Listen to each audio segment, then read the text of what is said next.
Always blending, molding, moving, molding. Move update. Script in block layers is fold.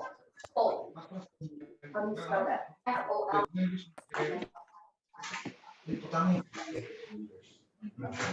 Ya.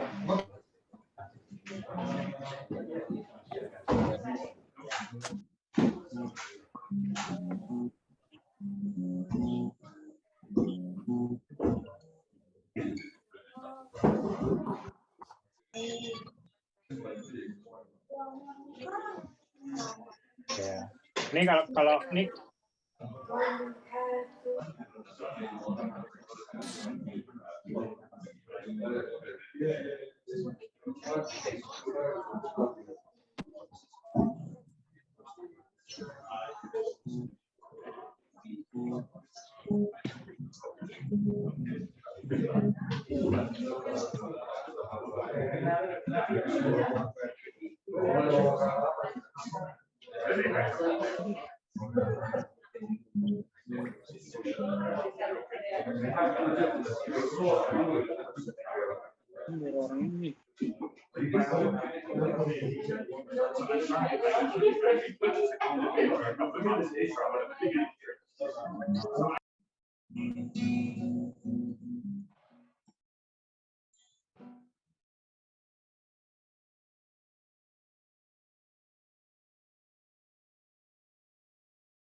audio.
waste management, and of course, the government values from carbon taxation and green financing schemes.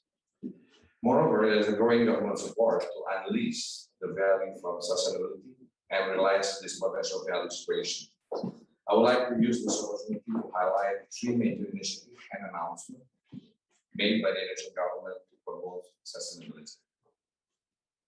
As of last July, the Indonesian government has submitted the National Determined Contribution, or NDC, of GHG emission reduction target of 29% and up to 41% unconditional, compared to businesses as usual in 2030.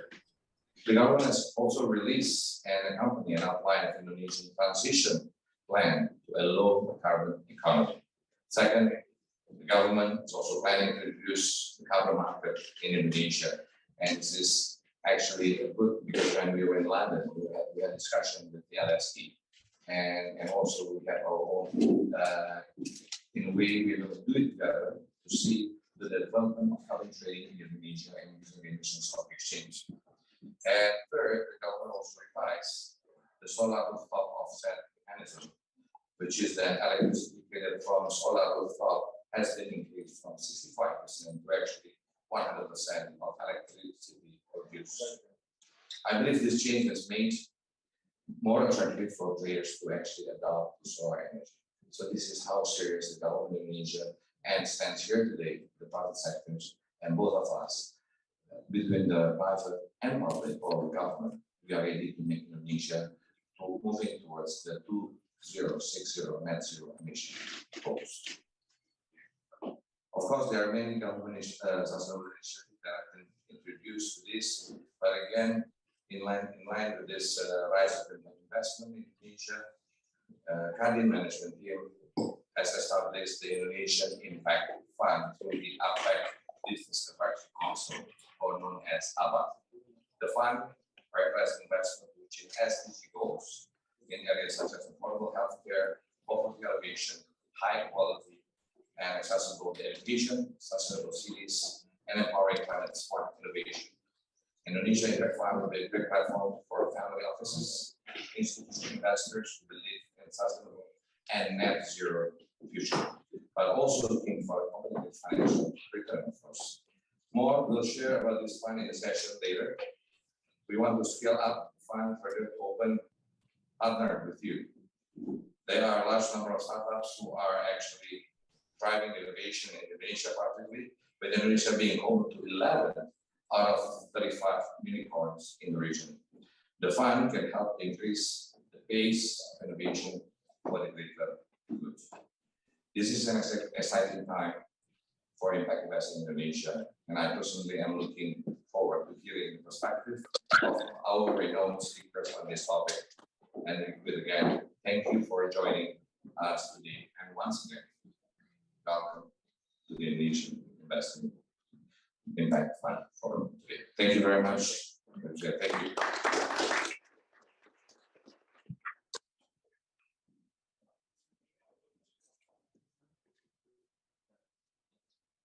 Just before Pathak departs, we'd love to invite the founders of Indonesia Impact Fund and India Bakti Shintan KADIN delegation to just stand up for a quick photograph, please. Pushing that.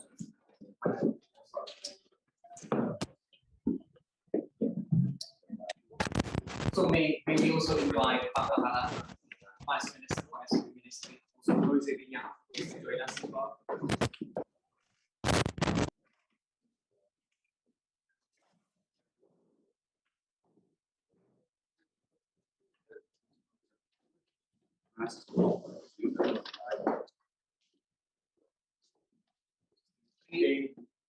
Three, two, one. More. Three, two, one. Okay. Eight, wait. Okay. 3, 2, 1. Thank you. Okay. 3, 2, 1.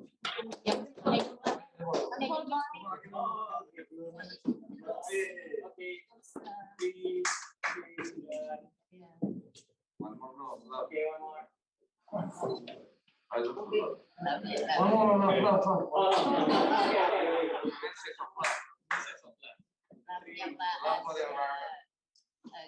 Okay, thank you. Fantastic. Thank you.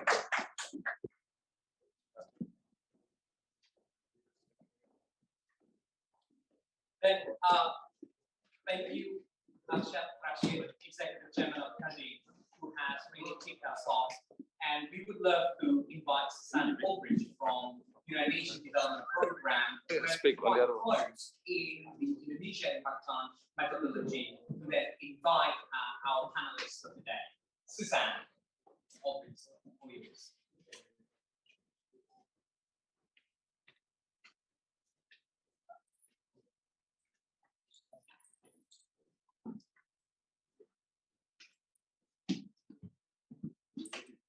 Thank you very much and welcome. My name is Susanne Albrecht. I work with the United Nations Development Program. And as you may know, Indonesia, Climate Finance, UNDP, this has been going together for a very long time. We have a very long history together. UNDP has a flagship initiative that's called Promise that is supporting more than 100 countries worldwide to revise their nationally determined contribution, their national climate commitments, and to implement them. Indonesia being one of the very long-standing partners in this. And across this work, there's different topics and different areas of the economy that we work with countries. There's energy, there's health, there's water, but there's of course also the topic of finance, which is just so crucial for any country. Working on climate finance in Indonesia, we really have seen that Indonesia has been a front runner in terms of financing, innovative financing approaches. There's the green sukuk system.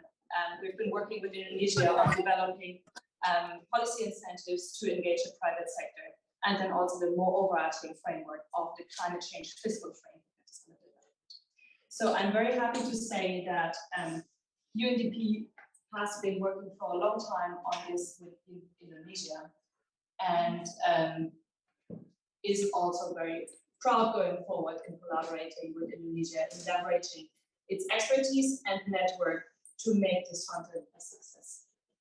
With that, I would like to call on the panel members for this first panel session for today. We will have Mr. Anindya Bakri, please. Thank you. Yes. Who is the chairman of the APEC Business Advisory Council in Indonesia and one of the founders of the Indonesia Impact Fund. I'd please also like to call Mr. Jose Vinas, the group chairman of the Senate. Please also third, Mr. Vivek Pathak, the global head of climate at the International Finance Corporation World Bank. I see. So please give a warm round of applause to our fellow panelists. Thank you.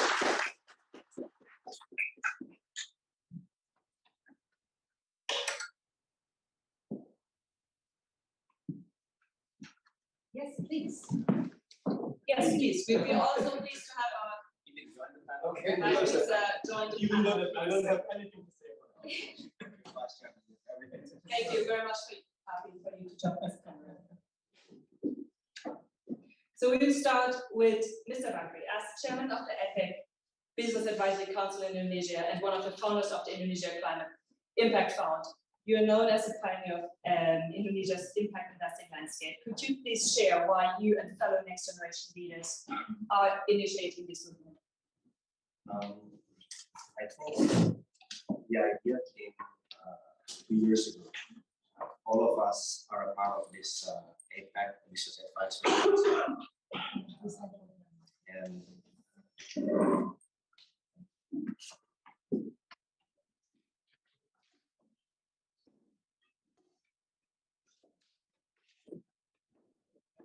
This is sustainable. yes, so about 2 years ago, we basically got together and say, look, how do we make a difference, but also take leadership within the Asia Pacific countries? And we thought of an idea of Impact Fund, because if you look at Indonesia, it is a big country that anyone we will have to deal with ESG. In terms of the S first, social impacts, whatever you do, you definitely have to impact a lot of people, 155 million people and 60% below 35 years old. The second thing also, we think, with this COP26 coming up, it will be an ideal time to showcase the world that Indonesia is serious about going to net zero.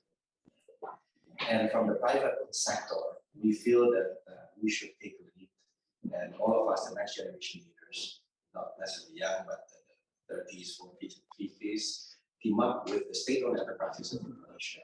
That's why the fund is professionally managed by me to make sure that we can do it well. The idea is that if we can work with an institution like UNDP, we will understand how to create a good metrics in order to have good governance, transparency, and so on. To make sure that next year, as we chair or we become president of G20, we can probably do a bigger fund, a more international fund. Because this first one is mostly international, but from private, more state-owned enterprises. And lastly, later on we can have discussion on Suzanne. I think Indonesia is the black swan of the climate change transition. So we want to make sure that we empower our idea and vision. Because if you know that we believe 85% of the carbon reserve is actually whether that's coming from the mangroves, recording in progress, hectares, or the peatlands, we have about 7 million hectares, or the rainforest, about 125 million hectares. And that peatlands, especially, it can absorb all the way up to 50 gigatons of carbon. So this kind of thing shows that hey, Indonesia can be in this space, and this space is something that is actually going to be the future for our kids. So a bunch of us get together, we invest in the fund, state-owned enterprises come and join us to scale it, and we want to take it international, come G20 in Bali. So that's basically the invites. Thank you. Yes, I think you definitely already touched on a number of very relevant points. I think one is the context of Indonesia taking over G20 presidency, and then also the broader context of COVID recovery and how getting not only building back but building forward better, and the Impact Fund can play an important role. And then also the collaboration, strategic collaboration with UNDP, in the sense that we, of course, also have expertise in working on measuring impact, and therefore also very happy to come in on that. I'm also very happy to welcome our additional panelists, Mr. Vivek, Pathak, Global Head of Climate Change at the International Finance Corporation. Welcome. Please give one more applause.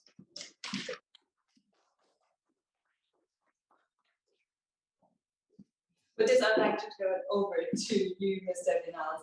The Standard Chartered Bank has a strong global presence and is one of the few financial institutions that has a footprint of all 10 Asian countries, ASEAN countries. Do you envisage the Standard Chartered supporting in mobilizing private capital to supporting net zero transition and SDG goals in emerging markets, especially in Indonesia? Well, thank you very much. And first of all, good afternoon to you all, and congratulations for having been able to go through the very difficult process to enter the building and finally getting located the room. I can tell you it took me a while until that gentleman over there was so kind to recognize me and bring me along. So otherwise I would still be moving around the streets. So that's the first thing. But now becoming a bit more serious and trying to answer the question, the answer is yes. For those of you who may not be familiar or unfamiliar with Standard Chartered, this is a bank that has been around for more than 160 years. We've actually been in Indonesia more than 150 years. And we are the oldest bank in the country. And as you were saying before, as a moderator was saying before, we are the only international bank which is present in the whole of Southeast Asia, in the ASEAN markets. Okay, So that gives us a very interesting footprint with which to, for which to try to help on the sustainability costs and also on the particularly on the climate change side. One thing which I think is very critical, and I will start from where you ended, is Indonesia's chair of the G20. And the reason why I want to bring this along is because I think that in this COP26 conference, it is very fundamental that the world in advanced economies fully understand the needs of emerging markets and developing economies. And I think that Indonesia, being at the chair of G20, can really make a strong case in terms of action, which is what is needed, because words we have too many, we need action, to make sure that there is a just transition to net zero, meaning a transition which is consistent with the economic and social development goals of emerging markets. And I think that also this also applies to Indonesia. We at Standard Charter are trying to play our part. I think that international banks like us can play a part doing different things. A very fundamental one is by sticking to our commitments to net zero. A few days ago, we published an explicit roadmap of how to reach net zero in 2050 in terms of our activities and of the finance operations. We will reach net zero in terms of our own activities in 2030, but the important thing is the finance operations, the financing that we provide to the economy. And this transition finance, we think it's a fantastic opportunity to move from brown to semi-brown to semi-green to green. You cannot achieve this overnight because it would not be consistent with the reality of emerging markets, developing economies, nor of advanced economies, but particularly the early group. So we need to do this over time, working with our clients, and through a combination of two things, setting very clear deadlines in terms of what our expectations are over time, of them reducing the reliance on things like coal-related revenues, but at the same time providing a part of sustainable finance that helps them moving the transition and providing them with additional expertise and technical assistance. This is something that can be done from the public sector, from international organizations, like the friends in the World Bank Group, but it's also something that we, the private sector, can do with our corporate clients in terms of providing them with the methodologies, the know-how to move down in that respect. So I think that this is very important. And I will mention a number that we have committed to, which is between now and 2030, mobilizing $300 billion of green and transition finance. Standard Charter alone. $300 billion between now and 2030. This is something that we think is a moral imperative, but we also think is a fantastic opportunity for emerging markets, for ASEAN economies, and for Indonesia. And now let me bring another number, which by sheer coincidence is also $300 billion. This is what we identify, dollars.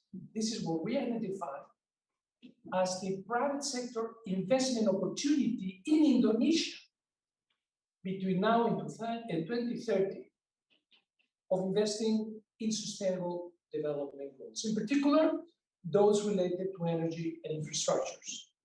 And about these $300 billion, we identify in terms of our research that half of that would be required, this financing gap, required to be covered by the private sector in order to provide 100% electricity to everybody in Indonesia. And on the other hand, half of that half for sustainable infrastructures and transport in particular.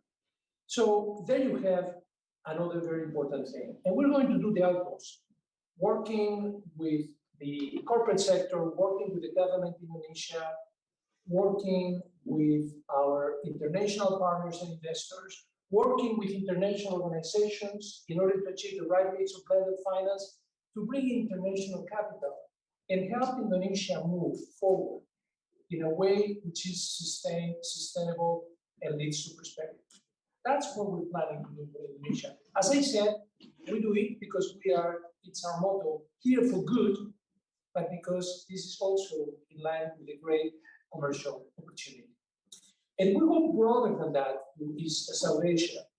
Southeast Asia needs about $3 trillion, this is United Nations, $3 trillion of financing for sustainable finance between now and 2030. And again, that's something that needs to be covered. There is no way that the public sector can do it. Private sector must come in, and private sector finance has a unique opportunity to play a fundamental role in that change. So that's what I would like to stop. Great opportunity, super committed to Indonesia, already financing important projects like the largest floating solar power plant in Southeast Asia, which is taking place in Indonesia, the so-called Shirata project. So these and other things are examples of what we're doing, but we will continue to do much more going forward, working in partnership with corporates in Indonesia, the private sector, and also with the government. So let us stop there. Yeah, excellent. Thank you so much. I think it's really encouraging to see such a big player as Standard Chartered Bank moving forward on this. I mean, we've been seeing that there are smaller banks, usually national banks, moving forward in certain countries for a couple of years on that, but really seeing that Standard Chartered Bank is moving forward on that, really, I think shows that we're getting to scale clearly. And what I can also say from our experience within UNDP working in many countries on the ground is that we see an increasing trend that not only commercial investors, but also private investors more and more care about what their money does when they are putting money to a bank. So I think that's a very encouraging trend. With that, I'd like to turn to you, Mr. Pathak. Would you like to share some experiences from the International Finance Corporation in emerging markets? And what are ways to mobilize finance from both private investors and developing finance institutions in achieving the SDGs? Thank you so much, and apologies, it was quite a challenge coming all the way, almost like my morning exercise, but I'm here. So and thank you so much for having me here. So I think I just share a couple of thoughts and picking up from where Jose just finished off. I think first of all, the way we view it is sustainable investing or impact investing, this makes for business sense. And that's important because till a few years ago, this space was more like philanthropy. It was sort of CSR, I've done my bit. And unfortunately, at that point in time, there were hundreds of billions of dollars of technology. And it was just as risky and probably, the impact may be less one can argue. But the good news is that we are where we are now, that people have recognized that investing in sustainable businesses and climate makes good business sense, it's profitable. It may involve slightly higher upfront costs, but in the medium to long term, I think there's no doubt in anyone's mind that you will make good money. And that's important to put out there because there's a lot of times there's this question, is there a trade-off if I do sustainable investing between commercial returns and sustainable investing? And our argument that I've seen, and my personal argument is no, there is no trade-off in the long run. And I'll give an example of green buildings. I recall having this conversation with somebody actually in Indonesia trying to convince them to do green buildings. And he kept saying, well, the costs are higher. And I said, yes, the upfront costs are higher, but in 4 years' time, which building will have more value? A green building here or a brown building here? And this was over lunch, and he sort of was ready to get up and said, I don't need to buy lunch anymore. You've convinced me. So whereas in sustainable investing, the upfront cost will be higher, I think there's enough evidence to prove that in the medium to long term, we will come out much better. So just a few of the things that on the mobilization front, we have done, and we're going to be announcing in 2 days' time, 2 very interesting platforms that we've already done a few very interesting things. So we mobilize under a platform called FCPP, where we almost mobilized close to $10 billion, and we're going to do another 3. FCPP is a sort of a managed co-lending platform where we get capital from institutional investors, in some cases in governments, and we manage it from there. And this capital was capital that has come from institutional investors, which was not coming into emerging markets and taking the kind of risk that it's taking today. In all fairness, what we do is we do blended, like you just said. So we provide some sort of blended finance so that at a portfolio basis, it becomes more palatable and more investable. But this is critical because if we are to be able to mobilize the $70 trillion that GFANS collectively manages, and even if some of it can come to emerging markets, we need to be able to de-risk it partially. But we also need to be able to, for want of a better term, educate them. That, the perception is emerging markets is high risk. There's a difference between developing emerging markets and underdeveloped emerging markets. It's a new term, I'm just trying to use for a moment. What I'm trying to say is I've covered a lot of small markets which are highly risky, and then I've covered markets like Indonesia and Thailand, which are middle-income countries, very different risk profile. But when you ask an institutional investor, they club it into the same. So one of the things that we're trying to do is educate them that there is a difference between these different emerging markets.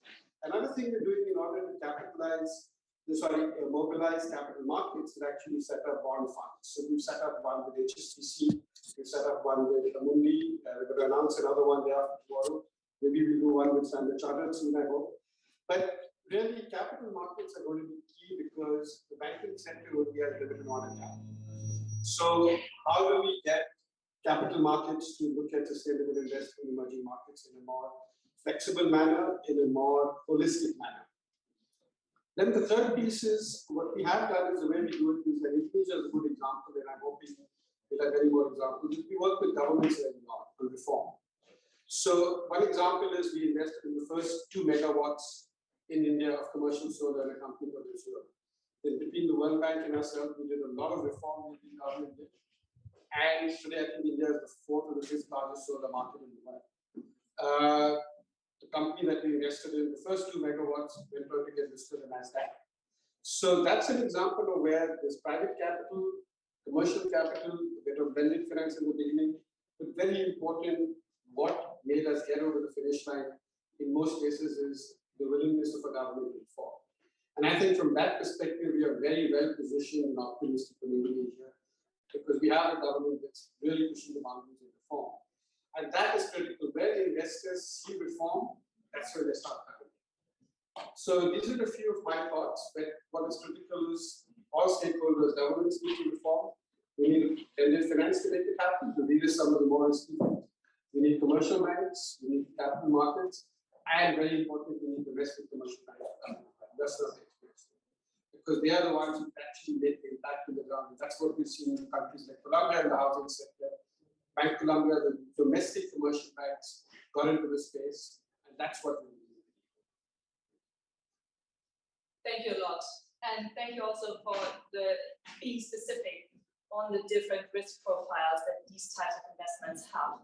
And I think this is something that we also clearly see in our work that we're doing is that still many things that are going on in like the social sphere and also in the environmental and climate sphere is still very much based on projects, on programs, on initiatives, and we clearly see that the finance sector is just not working on a project basis. So we are focusing a good part of our work on working exactly on that with countries in like establishing fiscal systems to actually mainstream those aspects within budgeting within states, for instance.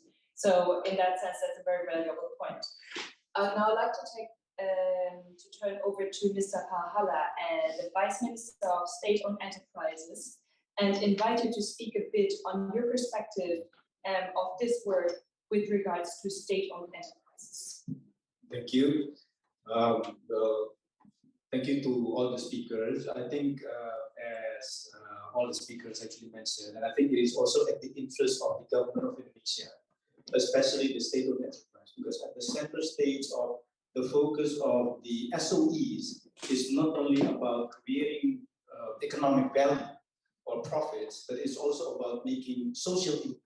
So when KADIN actually comes with the idea about collaborating between the private sector and the public sector to actually establish a fund and be able to actually make impact on the communities of Indonesia, we of course jump into the opportunity and make sure that Mandiri Capital, as one of the venture capital, is actually going to participate on that. So that is actually something that we are actually sharing very, very closely with the private sector. And I think the other thing that we are actually believing in the government right now is that the opportunities as well as the challenges in Indonesia to be able to overcome some of the challenges that we have, whether it is actually education, eradicating poverty, and also being able to reduce emissions in Indonesia is quite enormous. So collaboration amongst the various institutions, whether it is actually the private sector, public, international communities, as well as the commercial financing sector, is obviously very, very important in this whole effort to be able to overcome all of these challenges. And I think from the government of Indonesia, we see that there is no trade-off between profiting compared to being able to be socially responsible. Because we've actually been doing it for years and years. Take, for example, BRI, or Bank Rakyat Indonesia, which is actually the largest microfinancing institution, I think, in the world. And they've actually been able to actually take that opportunity. And I think the whole idea about being able to making social impact as well as making economic profits, it's something that we've always been believing since the establishment of the various institutions that we have in the government of Indonesia. So that is why we are actually going to push this even further. I think you mentioned about financing as a method for us to be able to overcome some of the challenges using some of the financial institutions that we have, whether it is actually BRI, BNI, Mandiri, or BTM, and they all have various different functions in terms of financing the different segments of the poor and the different small indigenous houses, for example. But I think beyond that, I think we are also seeing that Mandiri Capital or BRI Ventures, for example, they play a very different aspect of it. Not only we are going to actually be able to provide the financing that will be required, but also to become the catalyst of the various technological solutions. And I think this is also very, very important. We mentioned about how Indonesia is going to be able to have all the poor being able to access good service quality, good health quality, for example, or education, for example. I think technology is probably another aspect of being able to make sure that this aspect is actually available to us. So that is why we have Mandiri Capital and also BRI Ventures or MDI, for example, to be able to finance and start all of this technology to become available. I think the last part, I think all of the speakers actually mentioned about energy transition. And I think this is actually one of the key challenges of Indonesia. How are we going to be able to grow at over 5.5% in the next 20 years or 30 years, for example, to become a more developed economy, but also at the same time being able to reduce our emissions. I think by 2030 by about 30%, or being able to achieve net zero by about achieve net zero by the year of 26. That is actually not easy at all. And I think even further, if we want to actually avoid the temperature increase by about 1.5 Celsius, that will probably require us to reduce emission by more than 40% by the year of 2030. And I think again, the challenge is actually enormous. But I think it can only be possible if the various institutions is actually going to be working together, including the finance. So we need to have mechanism like energy transition mechanism, for example. As a matter of fact, today PLN is actually going to sign with Asia Development Bank to allow to have both equity funding as well as debt financing to allow PLN to go through the energy transition period. And I think that is actually something that all of us need to actually work with. There is actually World Bank, IFC, or ADB, as well as the commercial financing, for example, as well as the private sector, because all this will require us to work closely together. Excellent, thank you. And I think your contribution showed clearly that what here in these negotiations often appears to be a dilemma of either economic growth at the cost of social and environmental destruction, or stepping back economically for the sake of the planet. I think this fund clearly shows that there is business opportunities that can bring the two together. And I think this is why this meeting here and the fund is really at the heart of what is being discussed here. May I add something on this, because I think it's a very central issue, the one that you both touched upon, and it's very hotly debated. And as you said, I'm putting this in these words, there need not be a trade-off between reducing emissions and maintaining economic growth. But need not be is a critical qualifier of the sentence, meaning that we have to work very hard in order to provide the transition finance at pace and scale, which is needed for these sort of two things to work in the same. Clearly, that's, in a simple way, we don't control emissions, at the end of the day, no economic growth. So the two things go together on the very long term. But the medium term, I think that what this requires is this collaboration that you mentioned on the part of all of us. And I want to do a little bit of advertising now about the United Nations, which is the work and linking some of the things that were mentioned before about mobilizing capital to emerging markets and developing economies, which is the work of the Global Investors Alliance for Sustainable Development, which I believe has created two things. This is members are private sector organizations, mostly from the financial sector, which combined $70 trillion and want to mobilize finance towards achieving the sustainable development goals. And there are two things that have been put forward, which I think are very critical. One is a platform for information exchange, so that those who are interested in sustainable projects can see what's in that, so can see the pipeline of sustainable projects, so that they can see what's there and they can decide whether they invest in it. And one of the things that we find from the practical point of view, which is a hurdle to finance for sustainable development, is the fact that there is an informational asymmetry. There is a market failure coming from that lack of information. So this is something which is going to allow those who demand the funds and those who supply the funds to work in a virtual marketplace in order for supply to match demand and for investments actually happen. This is one thing. And the other thing is, in terms of the collaboration that you have alluded to and the role of international financial organizations, is the issue of having a platform, a fund, that based on innovative financial solutions, where there can be co-investment on the part of the private sector in international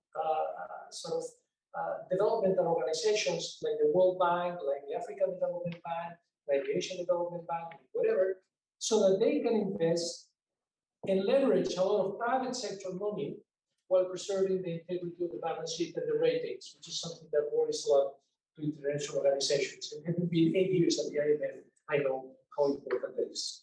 So I think that this is something that I think we should commend the United Nations and all the members of the Alliance. We are part of the Alliance, as I'm aware of this work, which I think is very important for mobilizing this international capital at the speed and at the scale which is required to be able to make sure that this trade-off doesn't happen and that there is complementarity going forward. But there is a lot of work to put this into practice, and I think that it's incumbent upon all of us to work hard, public international organizations, public sector, private sector, in that collaborative spirit to make this thing happen. So, thank you a lot, definitely, for that addition. I think we're all aware that there's so much more substance to that we cannot even dive into right now. But I think it's just such an important seed that is being planted now with this fund, and where exactly such investment opportunities can be developed actually going forward. And I realize we're already getting into the discussion, so I'd like to open it up to see whether there are any questions from anyone in the room. Yes, please.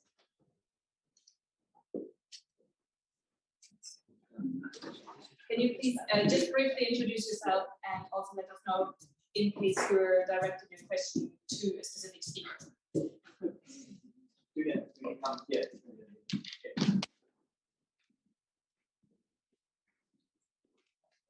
Thank you very much. I'm Professor Hongo. I work for the Global Studies Institute, and my major area is energy transition and biodiversity.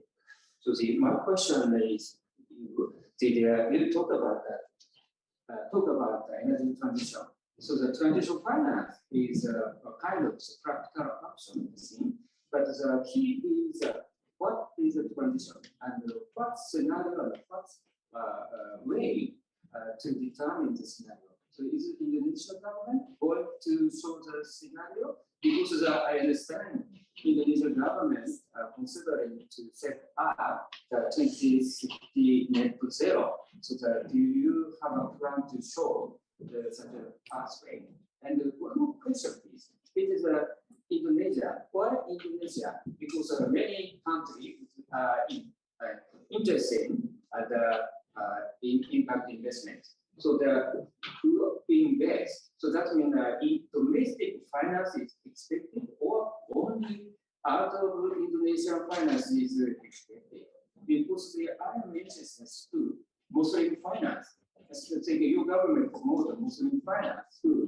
So the how to combine is good. So please do such a thing could be possible. That's two questions. So when we talk about the energy transition mechanism financing, that entails the acceleration of the retirement of the existing coal power plants, essentially. So what is then would be required is that how we are going to be able to do that. And so this is actually the thing that we are actually currently being discussing with the various multilateral financing institution. How is it that they are going to establish whether it is going to be equity funds or debt funds that will allow the existing companies that are operating this coal powered generation to be able to accelerate the retirement. And at the same time, for them to be able to invest for the future new power plants, which is actually expected to be new and renewable type of power plants. So that will require, obviously, from these funds to have relatively lower expected returns for this mechanism to actually work. Because when there is actually this fund that will require a much lower expected of return, and then combined with the commercial type of financing, that will allow to have the investment into the new and renewable type of financing. So the retirement and investing into this new and renewable types of power plants will then be possible. Does it make sense? Yeah. So the actual pathway are you going to show? So the Sorry? pathway of emission. After The net zero yeah. is a 2060. Okay. Yeah. So what we are expected to do, if there is no such finance, the natural retirement will, let's say, be something which is about 10 years ahead of the 2060, which is actually the target for our country to achieve net zero emission. So the target of this type of financing would then actually allow the retirement to be done earlier. Let's say something between 10 to 15 years ahead. So let's say if the natural retirement will be in 2050, then what we are sort of like targeting, if it's possible for it to be retired like in 2035. Of course, there are different types of, there are different maturity of this power plants. Some will already going to mature, will need to actually be retired in 2040, and then will be allowed to be retired in 2025. So that's it. Thank you a But lot. of course, it's a lot. A lot needs to be done, both equity and debt. Thank you, and I do see Mr. Pathak is signaling to also comment on that. Yeah. No, there's something I just wanted to mention, and I'll really brief is what we really need to focus on when we call it a just transition is two things. One is skills, because what's going to happen with this is a lot of the old jobs will go, coal mining and all of that.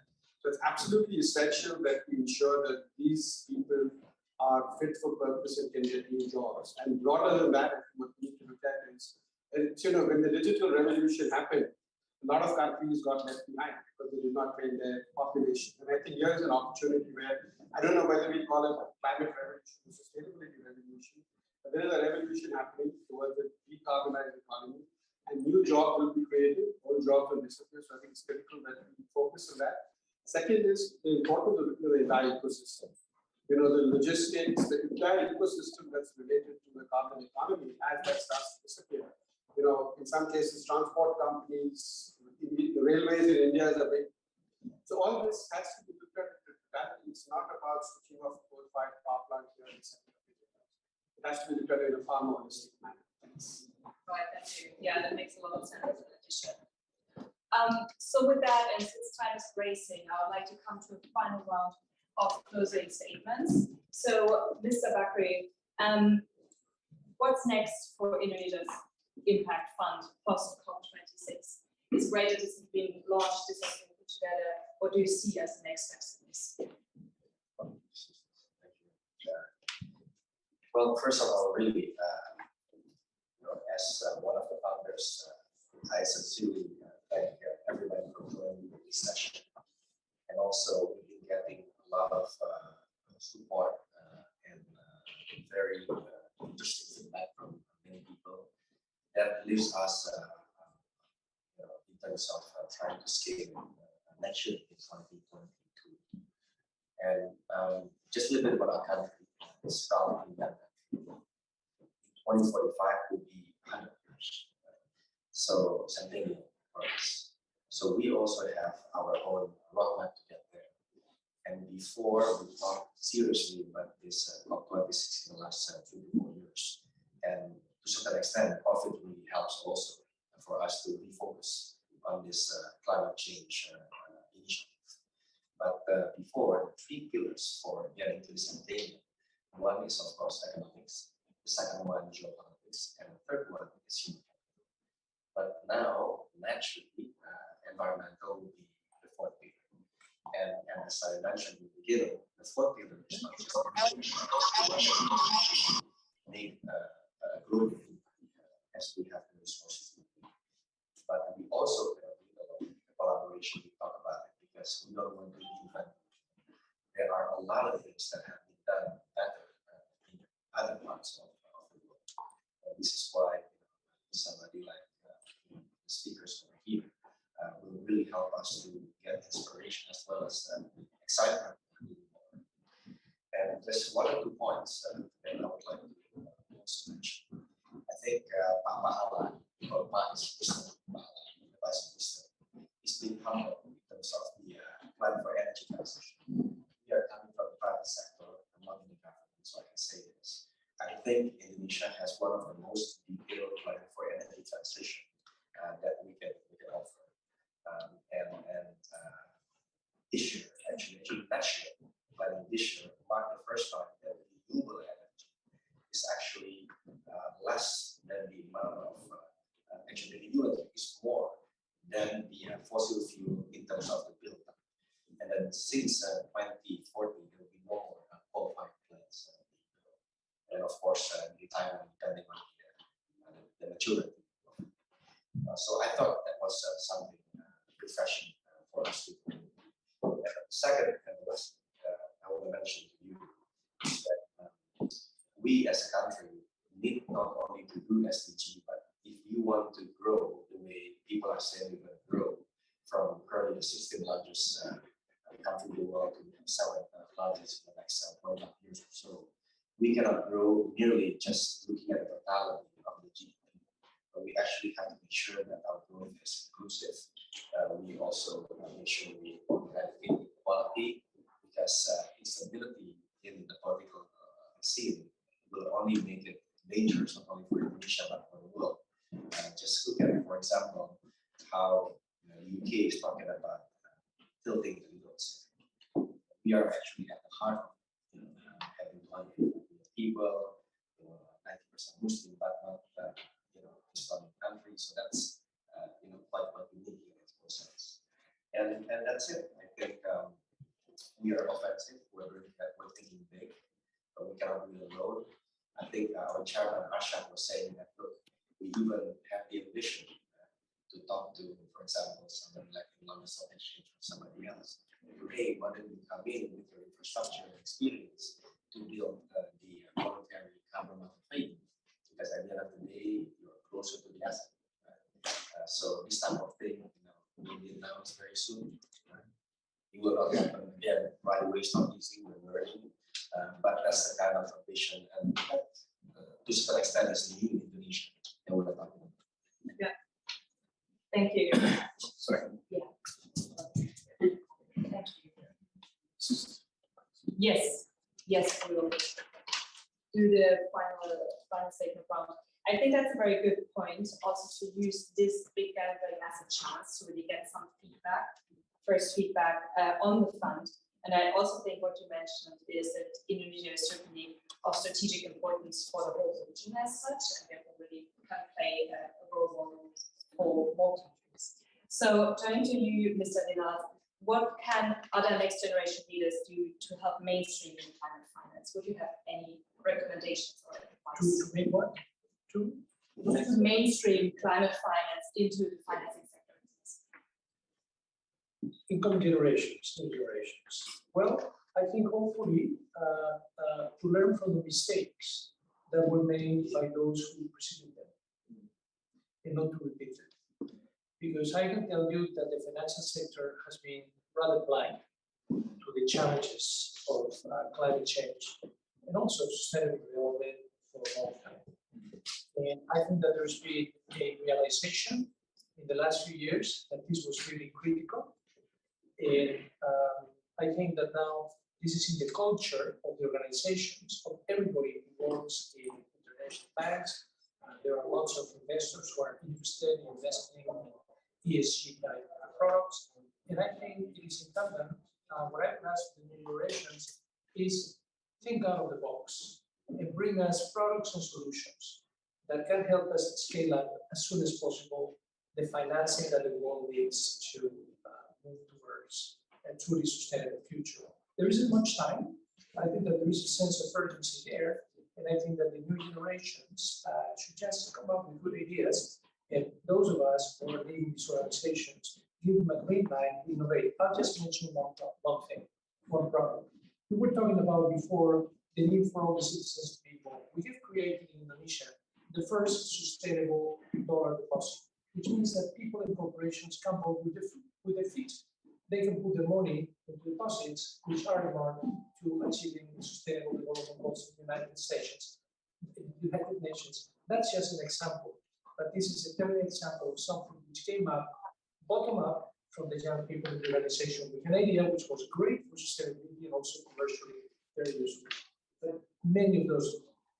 Thank you. I really like that example a lot. So as a final word of recommendation, Mr. Vice Minister, would you like to share any final recommendations from your perspective on the state-owned enterprises? Well, I think for me, it's just an observation at this point. I think it is very, very timely that Indonesia is actually becoming the host of the G20.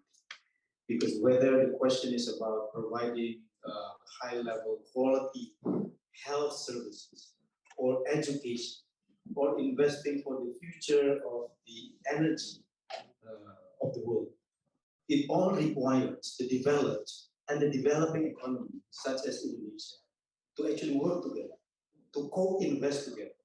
And I think that allows Indonesia to be at the center stage of being able to engage the developed as well as the developing economy. How are we going to be able to co-invest in this whole journey of making sure that the energy transition, for example, is actually going to happen? And it's all the common responsibility of us. Thank you. Yes. And also, as final word by you, Mr. Pathak, how does international finance cooperation collaborate with investors to really help impact investing markets to scale up with integrity and discipline? What's your final recommendation? So we do 3 or 4 things. One is we created impact investing principles, which are a first step. Lots to be done, but that's a start. Second is we actually have what we call upstream, nothing to do with upstream oil and gas. We work very early stage with governments and with clients to create new projects to open new sectors. And as a part of that exercise, there are opportunities that we're creating. Did not exist a few years ago. Over time, we have de-risked them with blended finance, and then we make them available to commercial investors. And that's what we've done in a number of markets, including Indonesia. We've done that with, say, the green bonds market. Thank you a lot.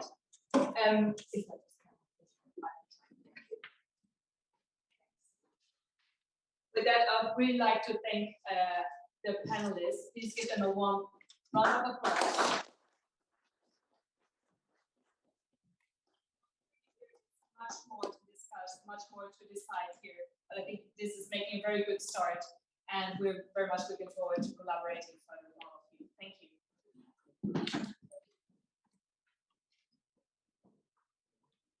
And invite the speakers to stand here for a picture.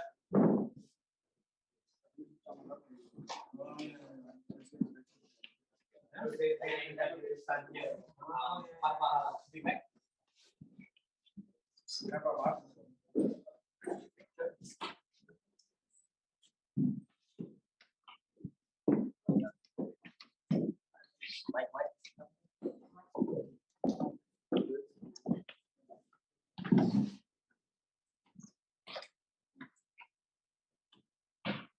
3, 2, 1. Right. Okay. Chairwoman.